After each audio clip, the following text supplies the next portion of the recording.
കൽക്കിക്ക് ചിലപ്പോൾ ഒരു എക്സ്പ്ലനേഷൻ വേണ്ടി വരും എന്ന് ഈ സിനിമ കണ്ടുകൊണ്ടിരിക്കുമ്പോൾ തോന്നിയിരുന്നു. സ്പോയിലേഴ്സ് ഉണ്ട് ആൻഡ് ഇതൊരു സ്റ്റോറി എക്സ്പ്ലനേഷൻ അല്ല, സിനിമ കണ്ടവർക്ക് മാത്രമുള്ള എക്സ്പ്ലനേഷനാണ്. ആൻഡ് ഞാനൊരു ക്രോണോളജിക്കൽ ഓർഡർ പിടിക്കുന്നില്ല. So let's get started. ഭൈരവയുടെ ക്യാരക്ടർ ഈ സിനിമയിൽ എങ്ങനെയാണ് എന്ന് വെച്ചാൽ ദ ഗുഡ് ആൻഡ് ബാഡ്, ഈ ഒരു കോൺസെപ്റ്റ് ഭൈരവയ്ക്ക് ഇല്ല. ചുമ്മാ ഒരു ബൗണ്ടി ഹണ്ടറാണ്. കുറേ പേർക്ക് പോയിന്റ്സ് കൊടുക്കാനുണ്ട്, താമസിക്കുന്ന സ്ഥലത്ത് റെൻറ്റ് കിട്ടിയിട്ടില്ല, ആൻഡ് ഒരുപാട് പോയിന്റ്സ് കയ്യിലായി കഴിഞ്ഞാൽ കോംപ്ലക്സിൽ കയറി പറ്റണം. ഇത്രയേ ഉള്ളൂ ഭൈരവ. പക്ഷെ കഥയിലുള്ള മറ്റു ക്യാരക്ടേഴ്സിനെ പോലെ തനിക്കൊരു പർപ്പസ് ഉണ്ടെന്ന് വിശ്വസിക്കുന്നൊരു ക്യാരക്ടറല്ല ഭൈരവ. ലാബ് സബ്ജക്റ്റ് പോലെ പ്രഗ്നൻ്റ് ആയ സ്ത്രീകളിൽ നിന്ന് സെറം കളക്ട് ചെയ്ത് സ്വയം ഒരു പവർഫുൾ ബീങ് ആവാൻ വേണ്ടി ശ്രമിക്കുന്ന സുപ്രീം യഷ്കിൻ. പ്രൊജക്റ്റ് എന്താണെന്ന് ചോദിച്ചതിനല്ല ശരിക്കും യഷ്കിൻ ആ സയൻറ്റിസ്റ്റിനെ കൊല്ലുന്നത്. യഷ്കിനിപ്പോൾ ചെയ്തുകൊണ്ടിരിക്കുന്നത് ഒരു നല്ല കാര്യത്തിന് വേണ്ടിയല്ല എന്ന് അയാൾക്ക് അറിയാം. സോ എങ്ങാനും യഷ്കിനെ സ്റ്റോപ്പ് ചെയ്യാൻ ശ്രമിക്കുന്നതിൻ്റെ മുന്നേ അയാളെ യഷ്കിൻ കൊന്നു.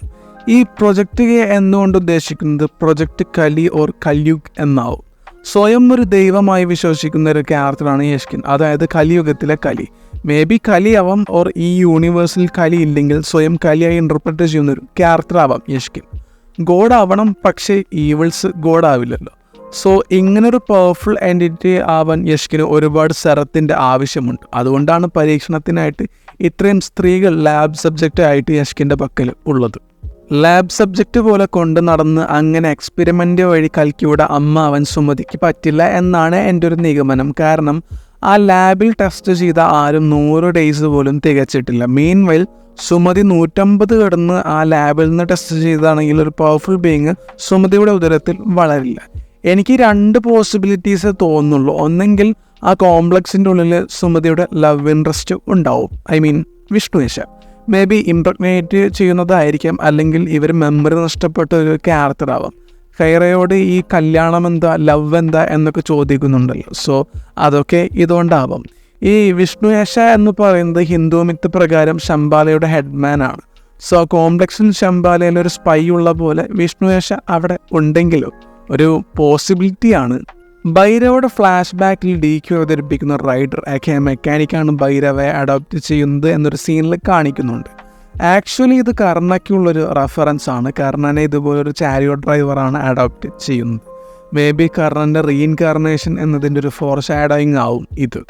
മഹാഭാരത യുദ്ധത്തിൻ്റെ സമയത്ത് അർജുനൻ്റെ ജനറേഷൻ അഭിമന്യുവിലൂടെ തീരാൻ വേണ്ടിയിട്ടാണ് ഉത്തരയുടെ വയറ്റിലുള്ള കൊച്ചിനെ കൊല്ലാൻ വേണ്ടിയിട്ട് അശ്വത്ഥാമ ശ്രമിക്കുന്നത്. ഈ ഒരു കാര്യം കൊണ്ടാണ് കൃഷ്ണൻ അശ്വത്ഥാമയെ ശപിക്കുന്നതും കലിയുഗം വരെ ഇമ്മോർട്ടലെ തുടർന്നുകൊണ്ട് പിന്നീട് കലിയുഗത്തിൽ കൽക്കിയുടെ രക്ഷകനായിട്ട് മാറാൻ വേണ്ടി ആജ്ഞാപിക്കുന്നു. ഇതെല്ലാം സംഭവിക്കുന്നത് മഹാഭാരതത്തിൽ അശ്വത്ഥാമ ചെയ്തു വെക്കുന്ന ഈ പ്രശ്നങ്ങളൊക്കെ കാരണമാണ്. ബുജിയെക്കുറിച്ചുള്ള എൻ്റെ ഒരു മേജർ ഡൗട്ട് എന്താണെന്ന് വെച്ചാൽ, സംഭവം കറൻ്റ്ലി ഭൈരവയാണ് ബുജിയുടെ പാർട്ണർ. എങ്കിലും ബുജി ആൻഡ് ഭൈരവ സീരീസിൽ ഇവരുടെ ഫസ്റ്റ് പാർട്ണർ വീരൻ ആൻഡ് കൈറയാണെന്ന് കാണിക്കുന്നുണ്ട്. സോ വീരൻ ഉണ്ടായിരുന്ന 2 സാഹചര്യങ്ങളിലും ബുജി അവിടെ ഉണ്ടായിരുന്നെങ്കിലും എന്തുകൊണ്ട് വീരനെ ബുജി തിരിച്ചറിഞ്ഞില്ല? ഇതൊരു ഡൗട്ടായിട്ട് എനിക്ക് നിലനിൽക്കുന്നുണ്ട്. അശ്വത്ഥാമയുടെ കയ്യിലുള്ള വെപ്പണെ കുറിച്ച് അശ്വത്ഥാമ പറയുന്നൊരു കാര്യമുണ്ട്. ഇത് ഉപയോഗിക്കേണ്ട ആളില്ലെങ്കിൽ ഇതൊരു സാധാ ദണ്ഡാണ്. ശംബാലയിൽ ഉണ്ടാവുന്ന ആ 2 ഇലകൾ കൽക്കിയുടെ അടയാളമാണോ കർണൻ്റെ അടയാളമാണോ എന്ന് കറക്റ്റ് എനിക്കറിയില്ല. പക്ഷേ അതിൻ്റെ ഒരു പാർട്ട് വന്ന ദണ്ടിൽ തട്ടുമ്പോഴാണല്ലോ ഭൈരവ കർണനാവുന്നത്. എനിക്കിതിൽ തോന്നിയൊരു കാര്യം എന്താണെന്ന് വെച്ചാൽ, ഭൈരവ കർണൻ്റെ റീഇൻകാർണേഷൻ തന്നെയാവും. പക്ഷേ കർണൻ ആണെന്നുള്ള തിരിച്ചറിവ് ഭൈരവയ്ക്ക് കംപ്ലീറ്റ്ലി വന്നിട്ടില്ല. ഇപ്പോൾ ശ്യാം സിംഗ് റോയിലും ഓം ശാന്തി ഓമിലൊക്കെ മുന്നത്തെ ലൈഫിൻ്റെ ചില ഹിൻ്റ് അടിക്കുന്ന കുറച്ച് സീക്വൻസ് ഉണ്ടല്ലോ. അതായത് രണ്ടാമത് പുനർജനിച്ചു വരുന്ന ക്യാരക്ടേഴ്സിനുണ്ടാവുന്ന കുറച്ച് സംഭവങ്ങൾ പോലെ അങ്ങനത്തെ ഒരു സീക്വൻസ് ആവും ഇത്. സോ കംപ്ലീറ്റ്ലി കർണൻ്റെ മൈൻഡിലോട്ട് വന്നിട്ടില്ല. മേ ബി ഭൈരവ അങ്ങനെ വരുമായിരിക്കും. സിനിമയുടെ പോസ്റ്റ് ക്രെഡിറ്റ് സീനിൽ യഷ്കിൻ കൽക്കിയുടെ സെറം വെച്ച് രൂപമാറ്റം സംഭവിക്കുന്നതായിട്ട് കാണിക്കുന്നുണ്ട്. ഞാൻ നേരത്തെ പറഞ്ഞ പോലെ സ്വയം കലിയായിട്ട് കൺസിഡർ ചെയ്യുന്ന ഒരു ക്യാരക്ടറാവാം സുപ്രീം യഷ്കിൻ. എന്നാൽ ആ സെറം കിട്ടുമ്പോൾ അയാൾ ഉദ്ദേശിച്ചത്ര ശക്തി അയാൾക്ക് ലഭിച്ചിട്ടുണ്ട്. ഈ ഗാന്ധിയവും തൊടാൻ വില്ലന്മാർക്ക് പറ്റില്ല എന്നില്ല, പക്ഷെ അതിനുള്ള ശക്തി കൂടെ വേണം. അതാണ് ആ സെറം വഴി കിട്ടുന്നത്.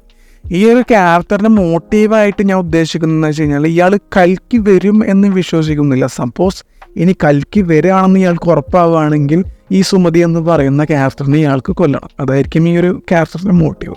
ബാക്കിയുള്ള സംഭവങ്ങൾ നമുക്ക് പാർട്ട് 2 കാണാം. കൽക്കി കണ്ടിട്ടുള്ള നിങ്ങളുടെ ഒപ്പീനിയൻ കമൻറ്റ് സെക്ഷനിൽ പറയുക. മറ്റൊരു വീഡിയോ ആയിട്ട് പിന്നെ വരാം. Bye guys.